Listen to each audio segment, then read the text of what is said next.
25. Más allá de la varita o Solitario en La La Land. El origen del planeta de los simios fue único. Era la primera vez que me ofrecían un papel importante sin hacer una audición y no volvería a suceder durante mucho tiempo.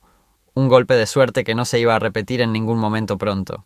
Si me hubieran dejado a mi aire, bien podría haber sido mi última película. Y carecía del impulso para reafirmarme y alcanzar el potencial que, según Jason y otros, había mostrado hacia el final del proyecto Potter. Incluso me encontré preguntándome si no sería más feliz abandonando la actuación para convertirme en un pescador profesional. Jade, afortunadamente, tenía otras ideas para mí. Si no hubiera sido por su aliento, ahora no tendría una carrera. Cuando quedó claro que tendría que volver a lanzarme al mundo de las audiciones, instalamos un equipo de cámara móvil. Esto era anterior al iPhone, gente. Y donde quiera que estuviéramos, ella leía conmigo, algo crucial, porque sin alguien que lee estás golpeando una pelota de tenis contra la pared. Bajo su instigación grabamos innumerables autocintas, para las cuales la tasa de paro fue de 1 en 100. Mientras tanto, un viejo amigo de la escuela me consiguió un papel en una miniserie que se filmaba en Ciudad del Cabo llamada Labyrinth, una fantasía histórica con John Hurt y Sebastian Stan. Mi papel era el del vizconde Trencabel. El personaje no podría haber sido más diferente a Draco Malfoy. Requería una peluca al estilo de Braveheart, afortunadamente no era ajeno a los peinados extraños, y un traje de cota de malla y, como parte de la actuación, una gran entrada a su castillo para pronunciar un discurso heroico frente a una gran multitud. De hecho, hubo 2 discursos heroicos en esta película, y la perspectiva de ambos me aterrorizó. Conocí a Draco también. Tírame a cualquier tipo de escenario y sabía cómo reaccionaría.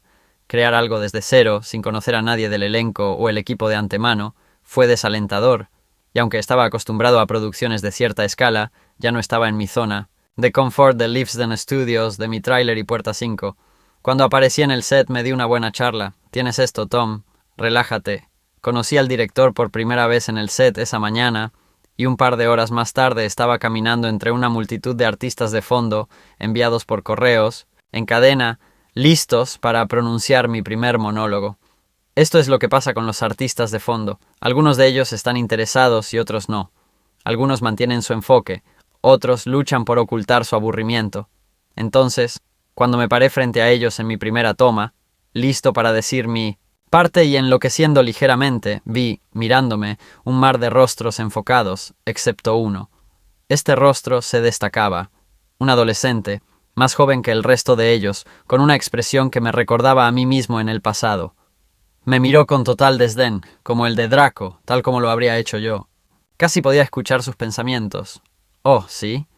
Matey con su peluquita va a subir y cantar un montón de sí, ¿no? Qué tonto. Él no lo sabía, pero había aprovechado todas las inseguridades que estaba sintiendo. Y entonces tomé una decisión en el acto. Iba a entregarle mi monólogo directamente a él. En lugar de mis ojos recorriendo al resto de la multitud, estaba enfocado en él. E iba a tomar una hoja del libro de jugadas de Ralph Fiennes y dejar que el silencio hablara por mí. Lo miré.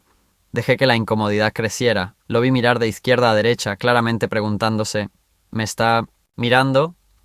Poco a poco pude sentir que él y el resto del elenco me estaban tomando en serio, y así, sacando un poco de confianza del momento, pronuncié mi discurso conmovedor lo mejor que supe. Si fue algo bueno o no, es para que otras personas lo digan, pero con el beneficio de la retrospectiva, agradezco a ese joven extra engreído. Me dio el combustible que necesitaba y el ímpetu para poner en práctica las lecciones que había aprendido a lo largo de los años de muchos actores mayores sobre cómo mantener la atención de alguien. Mi segundo monólogo conmovedor fue un poco menos exitoso. Antes de ofrecerme el papel, el productor había pasado por el procedimiento estándar de verificar varias logísticas conmigo por teléfono. ¿Estás disponible en estas fechas? ¿Está su pasaporte vigente? ¿Tienes permiso de conducir? Aprendes, como actor, que la respuesta correcta a todas estas preguntas, previas al rodaje, es sí. ¿Puedes hablar suajili? Con fluidez. ¿Puedes manejar un acento francés? Mais oui, señor. Entonces, cuando el productor me preguntó si sabía montar a caballo, naturalmente les di la respuesta que querían escuchar. Amigo, prácticamente nací en la silla de montar. No fue una mentira total. Al crecer, nuestro vecino tenía caballos, y como un pequeño niño, de vez en cuando me llevaban plácidamente a caballo, pero en realidad le tenía bastante miedo a los caballos, y esos paseos de la infancia eran muy diferentes a lo que se esperaba de mí en esta ocasión. Debía Cabalgar arriba y abajo en una línea de 100 caballeros, todos con cotas de malla y empuñando espadas y escudos, como declamé heroicamente. En el clímax de mi discurso, debía clavar mis talones en los flancos del semental y salir al galope, conduciendo a mi ejército a la batalla. El caballo tenía otras ideas. En mi primera toma, cuando llegué al momento crítico, lanzando mi grito de guerra, espada en alto, a punto de llevar a mi poderoso ejército a la gloria, lo insté con mis talones de manera heroica. Los extras rugieron, listos para seguir a su intrépido líder hasta la muerte o la gloria. El caballo, sin embargo, encontró mi discurso menos inspirador. Mostró tanto interés en galopar hacia la batalla como el extra adolescente que había mostrado en mi primer día en el set. Así que lo intentamos de nuevo. Por honor, por la familia, por la libertad, por el amor de Dios. El caballo apenas se atrevía a trotar. Vi al director y al productor detrás del monitor sacudiendo la cabeza. Esto claramente parecía ridículo. Necesitábamos una solución. La entrenadora de caballos en el set era una dama menuda y mi personaje lucía una capa enorme como la de Snape. La entrenadora se sentó detrás de mí en el caballo, cubierta por mi capa curiosamente abultada, aferrándose a mi cintura. El caballo la respetaba bastante más que a mí.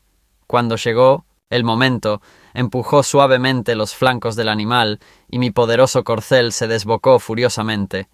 Fue absolutamente aterrador. Agarré desesperadamente las riendas y con los ojos muy abiertos y el rostro blanco, hice todo lo que pude para no caerme mientras galopaba hacia la batalla. Mi expresión, cuando vi que se reproducía, era de un terror abyecto. No me sorprendió cuando ese momento no llegó al corte final. Ese no fue mi último momento desafortunado con los caballos. En 2016, Kevin Reynolds, que anteriormente había dirigido Robin Hood, Prince of Thieves y era uno de mis directores favoritos, me pidió que formara parte de su drama bíblico Risen.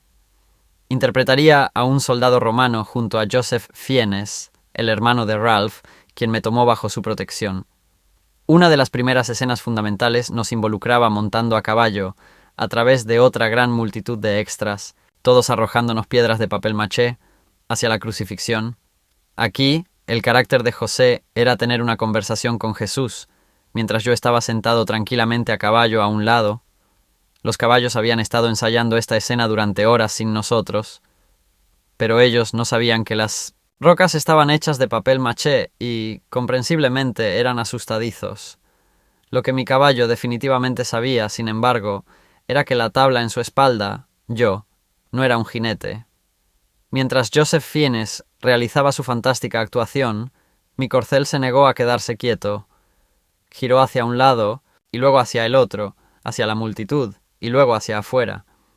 Era completamente incapaz de controlar la maldita cosa. Escuché a Kevin gritar: «¡Corten! ¿Qué diablos está pasando?». Me disculpé débilmente y al final tuvimos que vestir a uno de los entrenadores de caballos con el atuendo de un soldado romano para que pudiera sostener el caballo quieto mientras yo me sentaba tímidamente en la silla. Esa fue la última vez que intenté montar a caballo ante la cámara. Cuando era niño, audicioné para 100 proyectos diferentes antes de que apareciera Potter. Me había acostumbrado bastante a que me dijeran que no en ese entonces. Ahora iba a tener que acostumbrarme de nuevo. Me encontré audicionando cada 2 semanas y siendo rechazado casi con la misma frecuencia.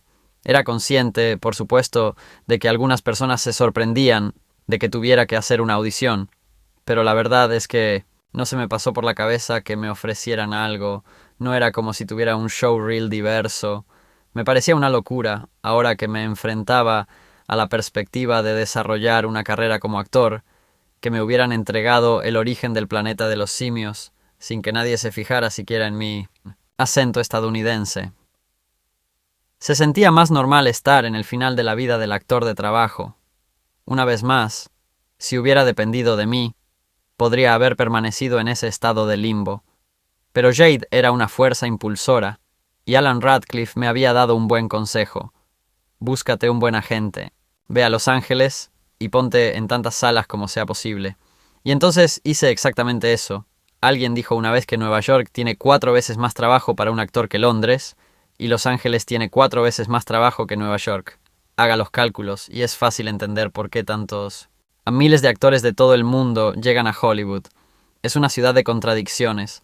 llena de éxito y fracaso, riqueza y pobreza. Es emocionante y desalentadora en igual medida. Vi en esos primeros días todos los lados de Los Ángeles. Me alojaría en un hotel anodino de Hollywood durante un par de semanas seguidas, intentaría leer 3 guiones al día y pasaría tiempo cara a cara con tantos jugadores como fuera posible. Algunas puertas estaban abiertas para mí. Una agencia de LA me aceptó como su cliente. Me llevaron a almorzar al Hotel Beverly Wilshire y se enorgullecieron de decirme que allí se había filmado la película Pretty Woman. Asentí cortésmente, pero no les dije que nunca había visto Pretty Woman. Me sentí fuera de lugar, un chico de Surrey a quien se bebe y se cena en uno de los bares de Hollywood, los lugares más exclusivos y de moda. Entre tú y yo hubiera preferido una caja de nuggets de pollo. De vuelta en su oficina me encontré frente a 6 personas que me miraban con la luz ansiosa del entusiasmo brillando en sus ojos, diciéndome que iba a ser una gran estrella y que sabían exactamente cómo llevarme allí. Cada par de minutos entraba una cara nueva, me estrechaba la mano y me decía lo grandes admiradores que eran y lo emocionante que era que yo pudiera convertirme en parte de su equipo. Pensé, genial, un poco raro, pero podría acostumbrarme a esto. Otras puertas eran más difíciles de penetrar. Mi primera audición en LA fue para el parte de un maestro en un piloto de televisión. No me di cuenta en ese momento, pero hacen miles de pilotos de televisión en Hollywood para varias series, la mayoría de las cuales nunca llegan a encargarse. Son las servilletas desechables de la industria del cine. No entendí esto. Para mí, todo era potencialmente otro Harry Potter. Entonces, cuando me presenté en el estudio para la audición, no estaba preparado para lo que me esperaba. No importaba que un gran póster de Harry Potter estuviera colgado detrás del escritorio de seguridad. Todavía tenía dificultades para explicar quién era yo, por qué estaba allí y obtener acceso al estudio. Una vez que llegué a la sala de audiciones, quedó claro que yo era uno de los innumerables aspirantes. Me dieron un lugar para sentarme con al menos una docena más, y esperé a que 3 o 4 personas hicieran la audición antes que yo. Podía escuchar todo lo que sucedía en la sala de audiciones, algo que no es la norma en el Reino Unido, y eso no me tranquilizó. Llegó mi turno. Entré en la sala de audiciones para ver a 6 personas sentadas en una fila, luciendo aburridas y poco impresionadas. Si me reconocieron, seguro que no lo demostraron. Les di mi sonrisa más brillante y dije: «Hola, soy Tom de Inglaterra». No dijeron nada. Fui por la línea, estrechándoles la mano a todos, pero cuando llegué al número 3 o 4, comencé a sospechar que este realmente no era un momento de mano temblorosa. Uno de ellos confirmó mi sospecha, diciendo: «¿Podrías ir y pararte en la X y decir tus líneas?».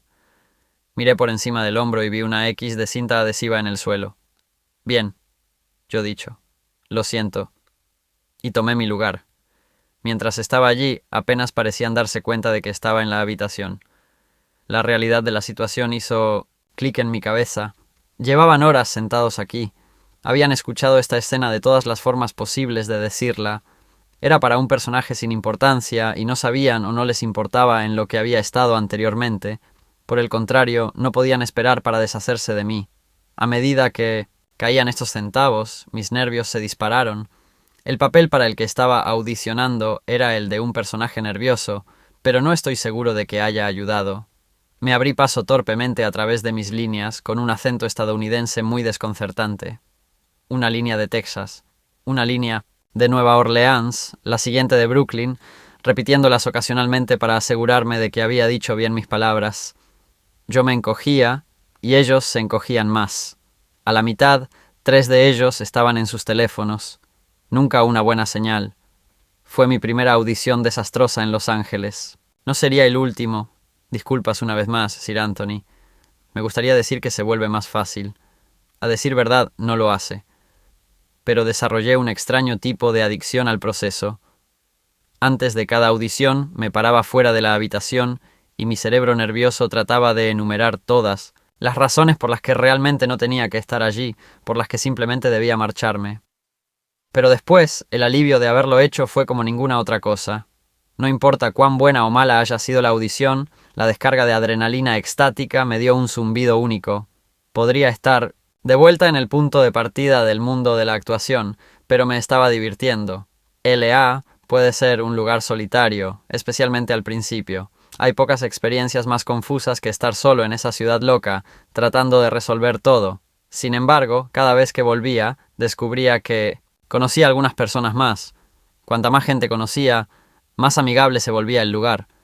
Cuanto más amigable se volvía, más me seducía el clima, las actitudes optimistas y la calidad de vida. A pesar de sus peculiaridades, o tal vez debido a ellas, L.A. comenzó a llamarme. Jade y yo pasamos varios periodos breves viviendo allí, y cuando surgió la oportunidad de hacer una audición para una nueva serie de televisión creada por Stephen Bochco y que se filmaría en Los Ángeles llamada Murder in the First, lo hice. Hicimos innumerables autocintas en la sala de estar de los padres de Jade, en Londres, gracias, Stevie G, y pasé por interminables rondas para conseguir el papel. Eventualmente, sin embargo, me dijeron que lo tenía, así que Jade y yo nos mudamos a Los Ángeles con mi perro, Timber. Y la vida era buena. Todo era más grande, más brillante y mejor. Encontramos un diminuto bungalow de madera en West Hollywood, pintado de blanco, con un pequeño jardín y una valla de estacas. Gradualmente, a medida que mi trabajo comenzó a recuperarse, la insoportable soledad de Los Ángeles retrocedió y los placeres de ser una persona a la vista del público en esa ciudad comenzaron a mostrarse. En Inglaterra, a nadie le importaba si eras famoso. Si les importaba, por lo general señalaban y murmuraban a su amigo, o en el mejor de los casos se acercaban y preguntaban: «Aquí, ¿eres ese mago? Ya sabes, el de esa cosa», además de un sarcástico comentario, la mayoría de las veces. En Los Ángeles, a medida que mi rostro y mi nombre comenzaron a ser más conocidos, la frialdad inicial se desvaneció y de repente parecía que a casi todos les importaba que yo fuera famoso, de una manera que masajeó mi ego como nunca antes. Extraños efusivos decían amar mi trabajo. Mi trabajo, por lo que pude ver, nunca había hecho un verdadero día de trabajo en mi vida, excepto en el estacionamiento de la pesca en Surrey. Pero, ¿quién era yo para discutir, especialmente cuando la gente comenzó a tratarme como una auténtica estrella de cine? Nunca había experimentado eso antes. Al crecer, afortunadamente, 3 hermanos mayores me mantuvieron firmemente en mi lugar. En la escuela, y más allá, nunca se me permitió sentirme diferente. Ahora, todo el mundo en Los Ángeles empezó a tratarme como a alguien que no era. Empezó con la ropa. La gente me daría ropa de diseñador. ¿Para nada? Para nada. Impresionante. Pasó a los coches. Conocí a alguien que cuidaba la flota VIP de BMW. Nunca en mi vida me había considerado un VIP, sin importar lo que eso significara. De repente yo era uno, aparentemente, y me prestaban diferentes autos aparentemente cada vez que los quería. Aparecíamos en un club con una cola de gente afuera porque era el lugar para ser vistos, y la cuerda de terciopelo rojo se levantaba de inmediato y nos hacían pasar sin tener que esperar, porque eso es lo que sucede cuando eres una estrella de cine. Mi mundo se convirtió en un mundo de locas oportunidades, elaboradas salidas nocturnas y, no hay otra manera de decirlo, cosas geniales gratis. Me gustó mucho. Jade lo disfrutó. Quiero decir, ¿quién no lo haría? Si le dices a una persona que es lo suficientemente bueno, comenzará a creerlo. Si soplas suficiente humo en el culo de alguien, tarde o temprano, comenzarán a inhalarlo. Es casi inevitable. Aparecía frente a algún nuevo restaurante elegante en un Lamborghini naranja brillante que me habían dado para la semana, y los camareros se apresuraban a llevarme a una mesa exclusiva que solo había logrado reservar en el último minuto debido a mi nombre. Mientras los paparazzi tomaban fotos de mi increíblemente sutil entrada, el viejo Tom habría sido directo con su hermano para decirle lo mental que era. Se habría estado pateando constantemente porque esto era una locura. El nuevo Tom no hizo eso. El nuevo Tom fingió que era normal. Por supuesto, me has guardado una mesa en este exclusivo restaurante con una lista de espera tan larga como el puente Golden Gate. Por supuesto que tienes. Actué de la forma en que me trataron. Durante un tiempo fue muy divertido, pero solo por un tiempo. El brillo pronto comenzó a empañarse. Nunca supe que quería este tipo de vida, y a medida que pasaba el tiempo, una verdad incómoda se me presentó silenciosamente. No lo quería. Tal vez suene desagradecido, no es mi intención. Yo estaba en una posición afortunada y privilegiada, pero había algo de inauténtico en la vida que llevaba. Me di cuenta de que, la mayoría de las veces, no quería ir a este estreno, a ese restaurante elegante, o a cualquier isla caribeña que hubiéramos designado para nuestra próxima escapada. Echaba de menos mi antigua vida. Extrañaba pescar junto al lago con Chris. Extrañaba ver Beavis y Butthead con Ash. Extrañaba hacer música con Jink, echaba de menos fumar un canuto astuto con mis amigos en un banco del parque, echaba de menos esos días en los que podía pasar mi tiempo libre con un ritmo para rapear, en lugar de venderlo en el circuito de celebridades.